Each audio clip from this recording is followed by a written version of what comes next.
अजय, लगातार रह रहकर अलग अलग मुठभेड़ हो रही है, अलग अलग तरीके से सर्च ऑपरेशंस चलाए जा रहे हैं, लेकिन जो हमारा नुकसान है, जो लगातार शहादत की खबरें सामने आ रही हैं, उन्हें कैसे रोका जा रहा है? बिल्कुल आप सही कह रही हैं। जिस तरीके से लगातार शहादतें जवानों को देनी पड़ रही हैं वो काफ़ी चैलेंजिंग है। और आप खासतौर पे इस पर्टिकुलर इंसिडेंट की बात करें तो ये काफ़ी चुनौती भरा जो है वो होने वाला है। आपको बताऊं हुआ क्या था। एक्चुअली एक पेट्रोल पार्टी जो है वो सीआरपीएफ के जवानों की और उनके साथ साथ स्पेशल ऑपरेशन ग्रुप के जो जवान रहते हैं जम्मू कश्मीर पुलिस के, वो इस पेट्रोल पार्टी में आगे जा रहे थे। जंगल का इलाका था। दरअसल कुछ समय पहले केंद्र सरकार ने एक फैसला लिया जहां पर दूर दराज के इलाकों में सुरक्षा बलों को, एडिशनल ट्रूप्स को तैनात किया गया ताकि वहां पर जंगलों में अगर कोई आतंकियों की मूवमेंट दिखे तो तुरंत जो है वो एक्शन हो सके। दरअसल आतंकी जो है वो जंगलों में छुपे हुए हैं। ये उसी तरह की एक टुकड़ी थी। जब ये वहां मूव कर रहे थे, एरिया डोमिनेशन कर रहे थे, तो उसी दौरान जो है दूर से आतंकियों ने दूर से स्नाइपर का इस्तेमाल करके या टेलीस्कोप का इस्तेमाल करके, वेपन का इस्तेमाल करके जो है सीआरपीएफ के एक जो इंस्पेक्टर हैं, जो लीड कर रहे थे उस ग्रुप को,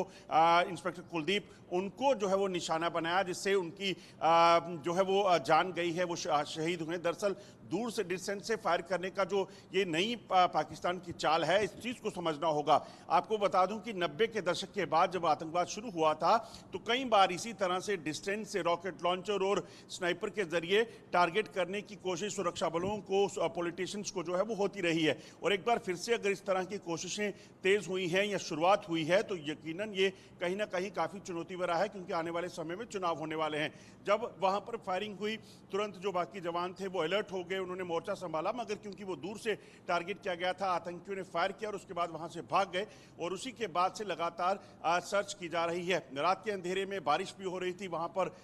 उस टुकड़ी ने पहले मोर्चा संभाले रखा, कॉर्डन को रखा, और सुबह एडिशनल ट्रूप्स को जो है वहां पर डिप्लॉय किया गया है, जिसमें सीआरपीएफ के कमांडो, जम्मू कश्मीर पुलिस की स्पेशल ऑपरेशन ग्रुप और सेना के जो स्पेशल फोर्सेस के जवान हैं उनको लगाया गया है। और पूरे इलाके की घेराबंदी करके उस इलाके को सर्च किया जा रहा है। आपको ये भी बता दूं ना कि ये जो इलाका है ये दरअसल उधमपुर जो टाउन है उससे लगभग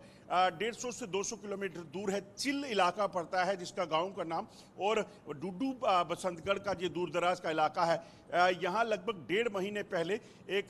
जो टेररिस्ट जो है वो दिखे थे, जिसके बाद वहाँ पर जो विलेज डिफेंस गार्ड होते हैं उनके साथ उनकी मुठभेड़ हुई थी, जिसमें एक वीडीजी मेंबर जो है उनकी शहादत भी हुई। और उसके बाद से 3 बार यहाँ पर पहले भी मुठभेड़ हो चुकी है, मगर आतंकी जंगल का फायदा उठाकर वहां से भाग निकलते हैं। और इस बार भी उन्होंने एक नई स्ट्रैटेजी रची और दूर से इस टुकड़ी को निशाना बनाया, नुकसान किया और उसके बाद वहां से फरार हो गए हैं। मगर कोशिशें की जा रही हैं, क्योंकि इस इलाके में जो उधमपुर जिले का है, एक तरफ से कठुआ के साथ लगता है और दूसरी तरफ से डोडा के साथ। माना ही जा रहा है कि आतंकियों के लगभग 3 से 4 ग्रुप जो हैं, जिनका नंबर 4 से 5 एक ग्रुप का हो सकता है, ये उस इलाके में सक्रिय हैं। और जब भी उन्हें कोई नुकसान करने के लिए इशारा मिलता है तो कहीं ना कहीं ये टारगेट करने का प्रयास करते हैं। ये भी आशंका जताई जा रही है कि दरअसल जो सरकार ने फैसला लिया है जंगलों में सुरक्षा बलों को तैनात करने का, उसी के चलते जब इन्होंने देखा है कि अब जंगलों में भी सुरक्षा बलों के जवान तैनात हुए हैं, तो फ्रस्ट्रेशन में उन्होंने कहीं ना कहीं एक दहशत डालने के लिए दूर से निशाना बनाकर इस टुकड़ी में सीआरपीएफ के एक जवान जो शहीद हुए इंस्पेक्टर कुलदीप सिंह,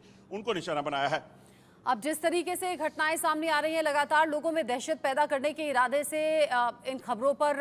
अब ज्यादा फोकस सुरक्षा बलों का है, क्योंकि आतंकी ये कोशिश कर रहे हैं कि दहशत पैदा कर सकें। सुरक्षा बलों का ये लगातार प्रयास है कि लोगों को सेफ सिक्योर माहौल दिया जा सके। और ऐसे में जब मुठभेड़ की खबरें सामने आती हैं, जब ये ऑपरेशंस चलते हैं और इस तरह से नुकसान होता है, जैसा अभी कल शहादत हुई है, तो दिल को बड़ी तकलीफ भी आम लोगों को होती है। लेकिन आशिक मीर, जैसे अपडेट्स डिक्लेयर हो गई हैं इलेक्शन को लेकर, और ऐसे में ये गतिविधियां बढ़ना और हमारा भी नुकसान होना, ये शहादत होना, आम लोगों में रिएक्शंस किस तरीके के हैं? क्योंकि एक बड़ी चुनौती तो अब ये भी रहेगा कि माहौल सेफ रहे, लोगों में दहशत ना रहे, लोग बिल्कुल फ्री माइंड के साथ घरों से निकलें और चुनाव में पार्टिसिपेट करें। बिल्कुल, हमने देखा जब यहाँ पर बीते कुछ महीने पहले लोकसभा के इलेक्शन हुए और किस तरह से लोग यहाँ पर इलेक्शन में हिस्सा डालने के लिए और उन इलाकों में वोटिंग हुई जहाँ पर बाइकआउट का ज्यादा असर रहता था। यानी लोग अब किसी न किसी तरीके से यहाँ पर अमन चाहते हैं। लोग तंग आ चुके हैं लगातार इन आतंकी घटनाओं से, और जो हम बार बार देख भी रहे हैं कि किस तरह से यहाँ पर बीते दिन कुछ पहले जो है तिरंगा रैली का आयोजन किया गया और घर घर तिरंगा हर घर तिरंगा इस मुहिम के तहत जो है हर एक इंसान के हाथ में तिरंगा था। और लगातार इस तरह आतंकी घटनाओं का होना एक आम इंसान के लिए परेशानी का बायस भी बनता जा रहा है, क्योंकि बीते 35 सालों में कश्मीर घाटी के लोगों ने बहुत कुछ सहा और झेला, जिसको लेकर अब 2019 के बाद जिस हिसाब से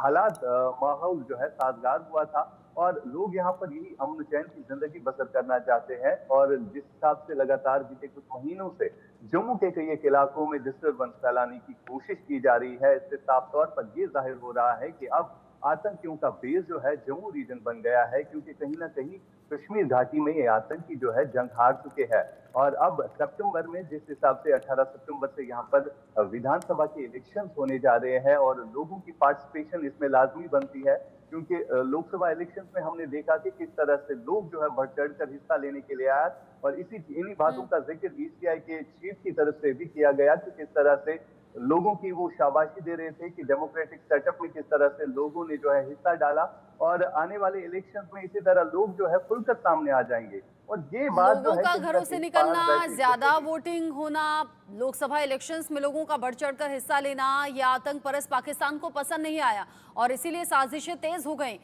अजय, चूंकि जम्मू से आप बिलोंग करते हैं, जम्मू जो पिछले 2 दशक से ज्यादा का वक्त रहा, सेफ रहा, शांत रहा, वहां दहशत पैदा करने की कोशिश को किस तरीके से देखें? और चूंकि बतौर पत्रकार आप और हम इस बात को लेकर चर्चा कर रहे हैं कि चैलेंज बढ़ने वाला है विधानसभा इलेक्शन के दौरान, जाहिर सी बात है कि सुरक्षा एजेंसियां, सुरक्षा बल, वो भी इन बातों को सोच रहे होंगे। कुछ खास इंतजाम या कुछ खास स्ट्रैटेजी अपनाने की खबरें हैं क्या?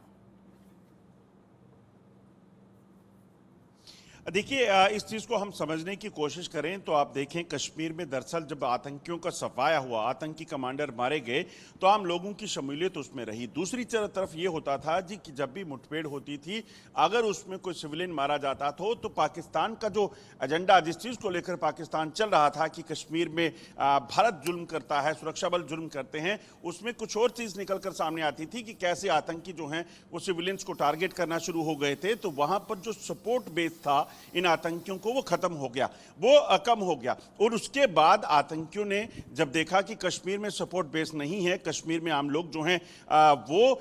सुरक्षा बलों को इंफॉर्मेशन देते हैं और उसके बाद एनकाउंटर होता है और ज़्यादातर आतंकी जो वहाँ सक्रिय थे, टॉप कमांडर जो है, वो मारे जाते हैं। इसके लिए पाकिस्तान ने नई चाल चली कि अब कश्मीर नहीं, जम्मू को एक बार फिर से जो है वो अशांत किया जाए, क्योंकि जम्मू कश्मीर में अगर अशांति नहीं होगी तो कश्मीर को सूट नहीं करेगा। और इसीलिए आप देखें तो पिछले कुछ समय में 80 से 90 आतंकी घुसपैठ करके जम्मू में पहुंचे। पाकिस्तान ने उन आतंकियों और उनके जो लिंक्स थे, यानी कि जो पाकिस्तान में, दरअसल आपको ये भी बता दूं कि जम्मू से कई ऐसे, जम्मू के जो डोडा, किश्तवाड़, राजौरी, पुंछ, रियासी, यहाँ से कई ऐसे जो युवा थे जो आतंक में शामिल हुए और उसके बाद पाकिस्तान चले गए। पाकिस्तान के कब्जे वाले कश्मीर में उन्होंने अपना डेरा जमाया, वहीं से उन्होंने अपने फिर नेटवर्क को शुरू किया, सक्रिय किया और पाकिस्तान और ISI जो है उनके जरिए, उनकी मदद से जो है यहाँ पर फिर से उस नेटवर्क को जिंदा करके यहाँ पर आतंकी घुसपैठ करवाना शुरू किया। इसी वजह से 80 से 90 आतंकी यहाँ पहुंचे।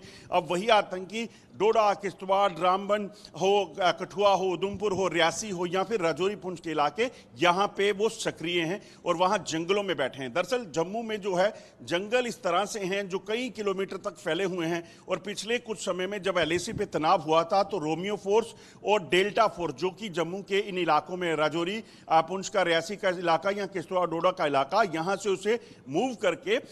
वो लद्दाख भेज दिया गया था। तो वो जंगल के इलाके जो अपरिचित जो थे वो खाली हो गए। उसी को कैप्चर करने का या इसी का फायदा उठाने के लिए पाकिस्तान ने इन आतंकियों को इन जंगलों में जो है डेरा डालने का निर्देश दिया और उसी कारण आप देखें तो पिछले कुछ समय में आतंकी गतियां बढ़ी हैं।